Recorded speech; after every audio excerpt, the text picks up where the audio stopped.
उसके संस्कार बता देते हो किस खाने से आया, गाय, भैंस, घोड़ा, गधा, ऊंट, हिरण, उसके संस्कार बता देते। और वर्तमान में जैसे कार्य करेगा उसी के अनुसार वो अपनी अगली खानी तैयार कर लेगा। तो बचपन में बच्चों को संस्कार देना चाहिए और जवानी में शिक्षा। और बूढ़े लोग अगर सत्संग सुनेंगे तो उनको सांत्वना मिलता है, क्योंकि जब व्यक्ति बूढ़ा होता है तो उसके पास 3 चीज नहीं रहती।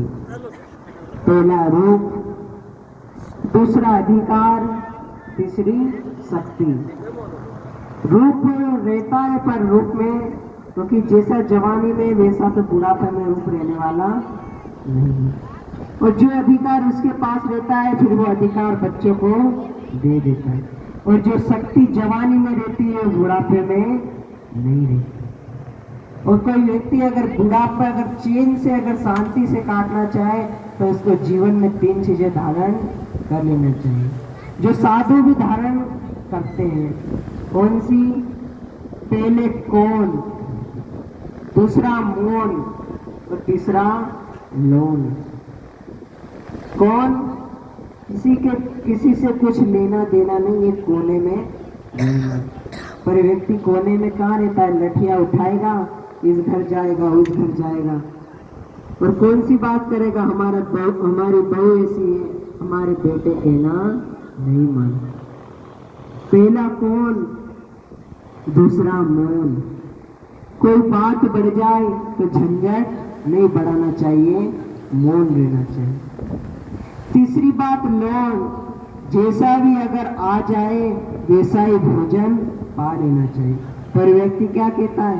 कैसा भोजन बताए? वो बुढ़िया थी, इतना अच्छा भोजन बनाती थी पर वो मर गई, और आपको तो भोजन बनाते भी नहीं आते। एक परिवार में एक बहू ने भोजन बनाया,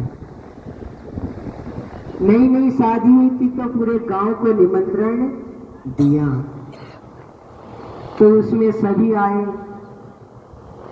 बाद में जब वो ससुर जी भोजन करने के लिए बैठे, बहू ने भोजन परोसा। जब उन्होंने पाया तो सब्जी में मिर्ची ज्यादा, दाल में नमक ज्यादा, सब में कुछ न कुछ ज्यादा। वो भोजन करते गए और रोते भी जा रहे हैं। बहू ने पूछा कि भोजन कैसा बना? कि आपका भोजन बहुत स्वादिष्ट बना। तो बोले आपके आंसू कैसे आ रहे? बोले ये तो प्रेम के आंसू है। तो बोले थोड़ी और सब्जी दाल ले लीजिए। बोले ज्यादा प्रेम बर्दाश्त नहीं होता। जब वो उठकर चले गया, जब बहू ने भोजन किया और जैसे ही पहला निवाला मुख में डाला, इतनी मिर्ची लगी कि पूरा भोजन छोड़ दिया। तो उस दिन से उस बहू के प्रति अंदर श्रद्धा, प्रेम, विश्वास जाग गया कि इतनी मिर्ची डालने के बाद, गलती होने के बाद भी वो कुछ नहीं की। तो कभी कभी मौन होना भी फायदा कर देता है। अगर वही डांटते फटकारते तो क्या पता उसके प्रति बहू की श्रद्धा, प्रेम हो या ना हो। पर अगर डांटने फटकारने से भी अगर उनकी श्रद्धा, प्रेम नहीं घटे, समझ लो वही सच्चा सेवक है। और अगर डांटने फटकारने से श्रद्धा में कमी आ जाए तो वो सच्चा सेवक नहीं। सेवक सुख चाहे मान भिखारी। अगर सेवक अगर सुख चाहेगा तो कभी सेवा नहीं कर सकता, और भिखारी अगर मान चाहेगा तो भी कभी नहीं मान सकता। अगर वो मान करे मैं तो भिखारी हूँ और एकदम रात छाप से कहीं खड़े होकर वो लाओ भीख दो मुझे, तो उसे कौन भीख देगा? और वही अगर कटोरा लेकर जाएगा और भीख मांगेगा तो भीख कोई भी दे देंगे। तो संत गुरुजन बताते हैं बचपन में संस्कारों की आवश्यकता है, जवानों में से शिक्षा, बुढ़ापों में सांत्वना, और अगर नारी सत्संग सुनती है तो उन्हें जागृति मिलती है, उनका भी सुधार होता है। क्योंकि कल्याण अपना कोई भी कर सकता है, नर हो या नारी, दोनों कल्याण के अधिकारी। सब कल्याण करने में अब स्वतंत्र है, कोई परतंत्र नहीं है।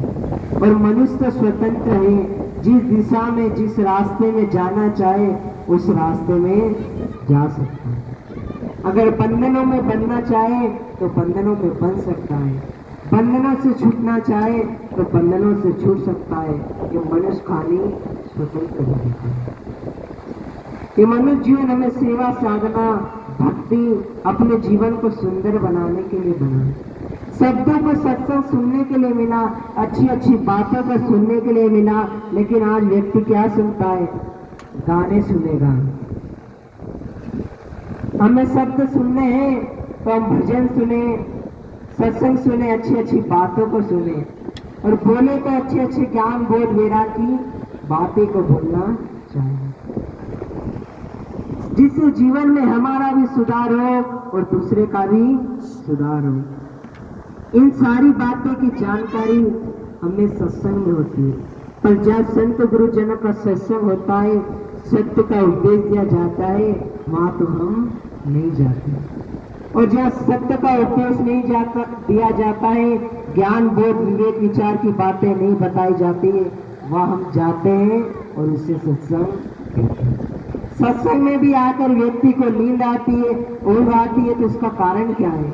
तुलसी पूरक पाप से हरि चर्चा में सुहाए, की तो ऊँघे, की तो लड़े, और की तो घर को जाए।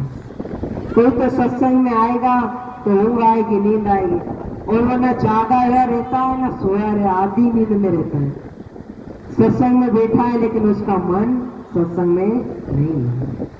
की तो ऊँघे, की तो लड़े, की तो लड़ने ही लग जाते हैं। कोई बात हो तो अब सोचेंगे नहीं, समझेंगे नहीं, विचार नहीं करेंगे, तर्क पे तर्क देते जाए, की तो घर को जाए। इन आस्तिकवादी ये कुछ भी कहते रहते हैं, ईश्वर ब्रह्म परमात्मा नहीं है, खुदा नहीं है, भूत प्रेत नहीं है, इन्हें कुछ भी ज्ञान नहीं। इनके सत्संग में कभी आना नहीं, पंडाल से उठ के बाहर। 5 मिनट 10 मिनट 15 मिनट संत गुरुजनों की वाणी बनाते हैं, जब उनके अंदर गैस बनने लगती है तो उठ के पंडाल से धीरे निकल जाते हैं। लोग बोलते क्या हुआ? बोले कोई फोन आया है, हम जा रहे हैं, जरूरी काम आया। ये नहीं बता रहे कि जो वाणी है वो हमें पचती नहीं है। इसलिए हमें सत्य का उपदेश सुनना चाहिए और पारकी संत गुरुजनों के सानिध्य में जाकर अपने जीवन को धन्य बनाना चाहिए। और मनुष्य जीवन में आकर ही आप कल्याण कर सकते हो। और 3 अन्य खानियों में, पशु पक्षी उसमच खानी में जाकर, 4 धामों में भटक कर, 64 तीर्थों में जाकर अपना कल्याण नहीं कर सकते। और मनुष्य खानी ही कर्म भूमिका है, और इसी में भजन करने का सानिध्य आपको प्राप्त है। अगर आप तो गड्ढे में गिरना चाहे तो गिर सकते हो, और गड्ढे से निकलना चाहे तो निकल सकते हो, या आपके हाथ में बंधनों में बंधना है तो बंध सकते हैं, बंधनों से छूटना तो छूट सकते हैं। ना आपको बंधनों में बांधने वाला कोई है, न बंधनों से छुड़ाने वाला है। संत गुरुजन आपको बंधनों से छुड़ाने का रास्ता बता देते हैं, उस पर चलना आपको स्वयं है, और बंधनों से स्वयं छूटना है। बोलिए श्री सद्गुरुदेव की जय।